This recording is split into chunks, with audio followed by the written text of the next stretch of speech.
The court of Oyer and Terminer operated for less than 5 months in 1692. But during that time, the 9 men who sat on that bench sentenced 19 people to death and had another man pressed to death for not submitting to a trial. Today on The Thing About Salem, we're looking at who these judges were. I'm Josh Hutchinson. Hi, I'm Sarah Jack.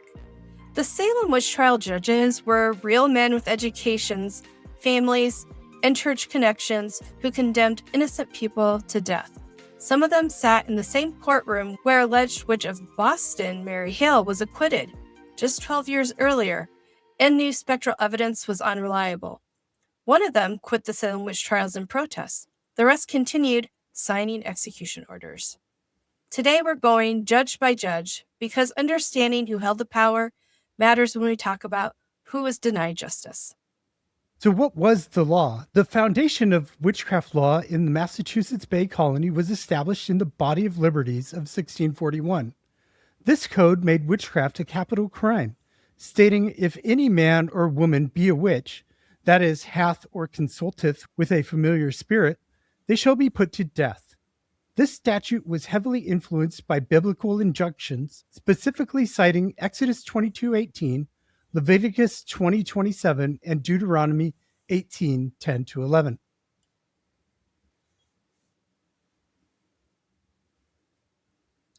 Massachusetts followed English common law, under which witchcraft was treated as a felony, punishable by hanging, not burning. The legal definition was influenced significantly by the English Witchcraft Act of 1604 enacted under King James I. Prior to 1604, it was difficult to prove witchcraft because the law required proof of actual harm, maleficium, such as killing a person. The 1604 Act changed the definition to focus on making a covenant with the devil or entertaining evil spirits. This shift lowered the evidentiary threshold, allowing prosecution based on the diabolical pact rather than just physical damages, which opened the door for the events seen in Salem.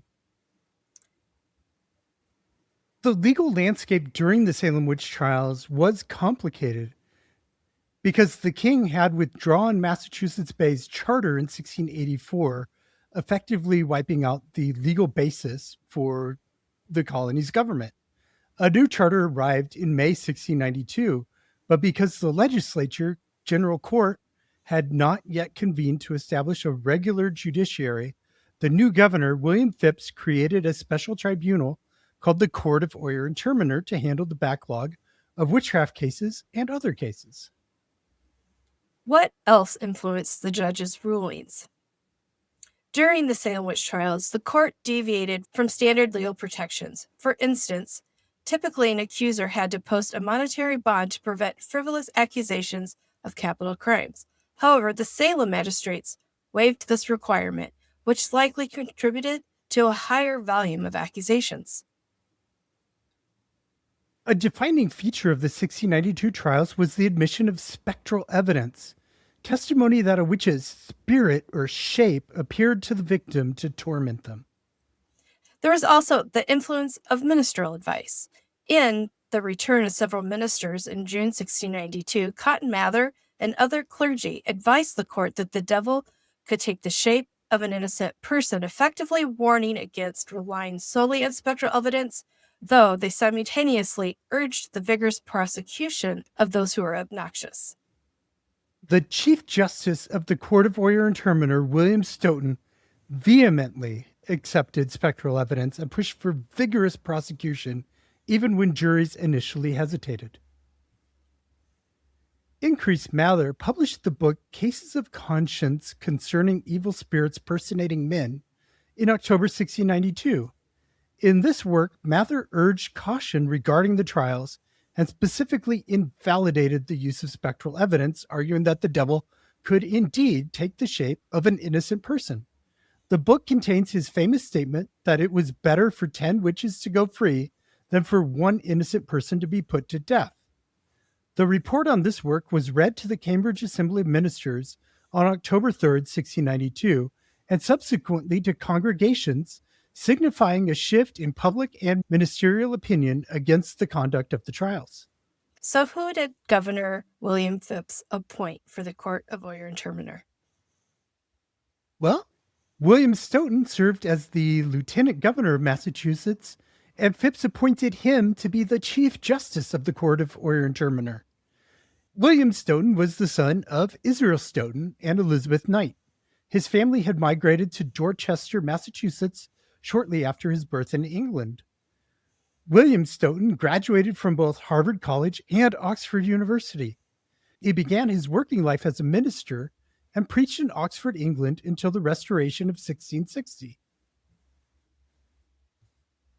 As Chief Justice, Stoughton accepted spectral evidence and pushed for vigorous prosecution of the accused. When the jury initially acquitted Rebecca Nurse, Stoughton sent them back to reconsider their verdict, which led to her conviction. Some historians have described him as the biggest villain of the trial due to his enthusiasm for convicting witches. When Governor Phips eventually shut down the special court, Stoughton made a telling statement. He's recorded as saying, "We were in a way to have cleared the land of these. Who it is obstructed the cause of justice, I know not, but thereby the kingdom of Satan is advanced. The Lord have mercy on this country." Strong feelings.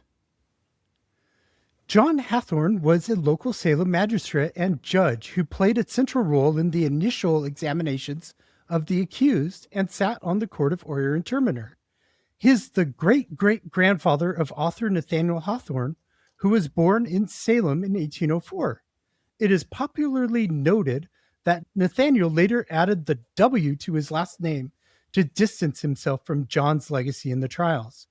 However, there are historical documents where John signed his name as Hawthorne with the W. Along with Jonathan Corwin, Hawthorne issued the first arrest warrants in the Salem crisis for Tituba, Sarah Good, and Sarah Osborne. He conducted aggressive interrogations of the accused, asking leading questions like, "Who hurts you?" rather than, "Do you know who hurts you?" Historians note that he was harsh in his questioning and acted more like a prosecutor than an impartial magistrate. Here's a sample from the examination of Sarah Good, the very first examination in the Salem witch trials. He starts off the whole thing. "Sarah Good, what evil spirit have you familiarity with?" That's just assuming that she's dealing with evil spirits. Then he asks, "Why do you hurt these children?" He says, "You are a gospel woman. Will you lie?" And then when Good asked how they would know who hurt the children if she didn't, Hathorne replied, "Tell us who hurts these. We came to be a terror to evildoers. You say you would open our eyes. We are blind." When Nurse claimed innocent, he stated, "Here is never a one in the assembly but desires it. But if you be guilty, pray God discover you."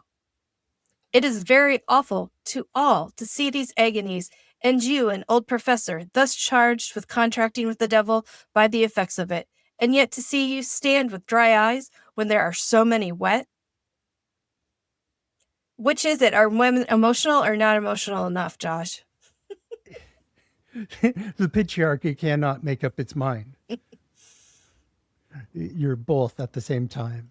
Sounds like a human.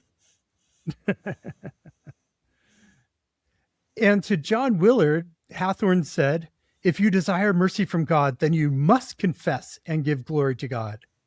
When Willard struggled to pray, Hathorne stated, "No, it is not a strange thing that God will not suffer a wizard to pray to him." Called him a wizard. He had determined their guilt before they spoke to him. The next judge, Jonathan Corwin, lived in what is now known as the Witch House in Salem, which remains the only structure still standing within Salem with direct ties to the trials. His nephew was George Corwin, who served as the High Sheriff of Essex County during the trials and was responsible for arrests and executions. Jonathan Corwin was also related to the Winthrop family by marriage. He worked closely with John Hathorne during the preliminary examinations of the accused. He often took notes while Hathorne questioned the accused during the hearings. He was present at Ingersoll's Tavern during the interrogation of suspects like Elizabeth Carey. Our next judge, Samuel Sewell, is remembered for being the only judge who publicly apologized for his role in the trials. In 1697, 5 years after the trials, he stood in his church congregation in Boston while the minister read his apology aloud. He observed a day of fasting and prayer annually for the rest of his life in remembrance of his actions. His brother was Stephen Sewell, who hosted Betty Paris, the first afflicted child in the crisis, in Salem town to separate her from the escalating situation in Salem village. Sewell kept a detailed diary that provides primary source details about the trials, including observations about the heat on execution day and the pressing of Giles Corey under stones. He was a college acquaintance of the accused minister George Burroughs and had previously loaned him money. He was also present at the deathbed of Thomas Thornton, a minister who had lived next door to Alice Young in Windsor, Connecticut during her trial back in 1647. Waitstill Winthrop. He was the son of John Winthrop Jr., who was the governor of Connecticut, and the grandson of John Winthrop Sr., who served as the first governor of Massachusetts Bay Colony. Despite his father, John Winthrop Jr., being skeptical of spectral evidence and stopping the witch trial executions in Connecticut, Waitstill accepted spectral evidence during the Salem trials. He represents the third generation of Winthrops involved in New England witch trials. Nathaniel Saltonstall. He was from the prominent Saltonstall family of Haverhill, Massachusetts.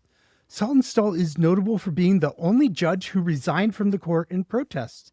He quit over the conduct of the trials, specifically the use of spectral evidence, after the first execution of Bridget Bishop in June 1692. He had previously sat on the Court of Assistants during the acquittal of Mary Hale in 1680, alongside Stoughton and Bartholomew Gedney. John Foster replaced Nathaniel Saltonstall on the Court of Oyer and Terminer. John was a Boston merchant and later a judge on the Suffolk County Court. Judge Bartholomew Gedney held the military rank of Major and was referred to as Major Bartholomew Gedney.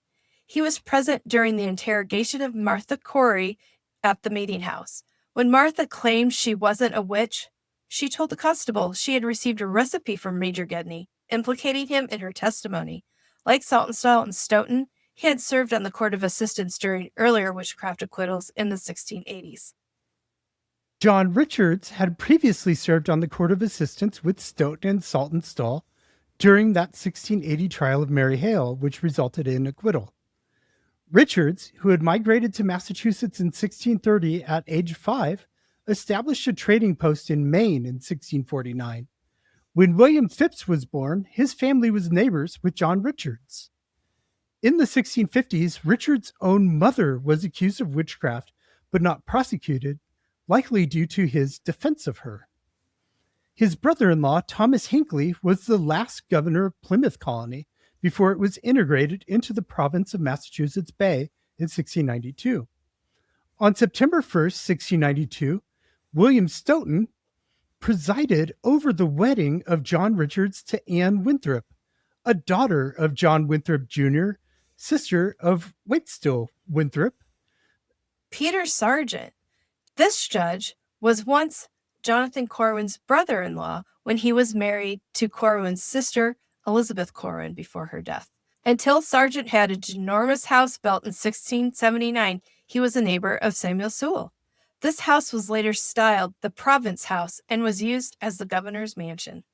His first cousins were Sir William and Sir Henry Ashurst, members of Parliament. Sir William was sheriff and Lord Mayor of London, while Sir Henry served as agent for the Massachusetts Bay Company and treasurer of the New England Company.